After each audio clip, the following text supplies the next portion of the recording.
Hi friends, అందరూ ఎలా ఉన్నారు? బాగున్నారా? అందరూ బాగున్నారనుకుంటున్నాను. మరి ఈరోజు దేవుని వాగ్దానంతో నేను మీ ముందుకు వచ్చాను. మరి ఈరోజు దేవుని వాగ్దానము మార్కు సువార్త 16వ అధ్యాయము 16వ వచనము. నమ్మి బాప్తిసము పొందువాడు రక్షింపబడును, నమ్మని వానికి శిక్ష విధింపబడును. మరి ఇది ఫ్రెండ్స్ ఈరోజు దేవుని వాగ్దానము.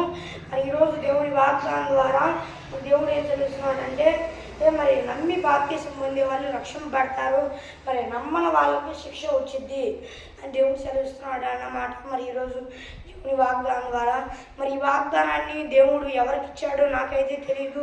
మీరు ఎవరైనా బాప్తిసం తీసుకోకుండా లేట్ చేస్తున్నట్లయితే అట్లా లేట్ చేయకండి, ఇదే రక్షణ సమయం అని దేవుడు చెప్తున్నాడు. మరి బాప్తిసం తీసుకోండి, రక్షణలోకి రండి, అప్పుడు రక్షింపబడతారు. లేకపోతే శిక్ష విధింపబడింది. మీకు శిక్ష విధింపబడకూడదు అంటే మరి బాప్తిసం పొందుకొని రక్షింపబడాలి. ఎందుకంటే ఇదే రక్షణ సమయం అని దేవుడు మీతో చెబుతున్నాడు. ఈ వాగ్దానాన్ని దేవుడు ఎవరి కోసం ఇచ్చాడో నాకైతే తెలియదు, కానీ మీరు ఎవరైనా బాప్తిసం తీసుకోకుండా ఉన్నట్లయితే ఇదే లేట్ చేయకండి, ఇదే రక్షణ సమయం. మీరు బాప్తిసం తీసుకోండి, రక్షింపబడండి. లేకపోతే ఈ శిక్ష విధింపబడి నరకాగ్ని ఉన్నోళ్ళు అల్లాడిపోతారు రేపటి రోజున. అలా ఉండకూడదు అంటే మీరు ఆయన్ని నమ్మి బాప్తిసం పొందినట్లయితే రక్షింపబడతారన్నమాట. మరి ఈ వాగ్దానాన్ని దేవుడు ఎవరి కోసం ఇస్తున్నాడో నాకైతే తెలియదు, కానీ మీరు ఎవరైనా బాప్తిసం తీసుకోకపోయి ఉంటే మరి బాప్తిసం తీసుకోండి. అలాగే ఆయన నమ్మి ఆయన విశ్వాసం ఉంచండి.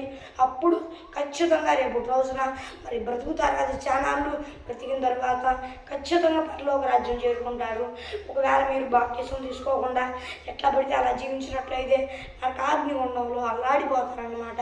కాబట్టి మీరు బాప్తిసం తీసుకొని దేవునికి ఇష్టానుసారంగా బ్రతకండి. మీరు దేవుడు మిమ్మల్ని రక్షించి శిక్ష నుండి తప్పిస్తాడు అన్నమాట. మరి ఇది ఫ్రెండ్స్ ఈరోజు దేవుని వాగ్దానము. మరి చిన్న ప్రార్థన చేసుకుందాం. పరలోకమందున యేసయ్యా, ఈరోజు దేవుని వాగ్దానం ద్వారా నువ్వు మాతో మాట్లాడి ఉన్నావు ప్రభువా.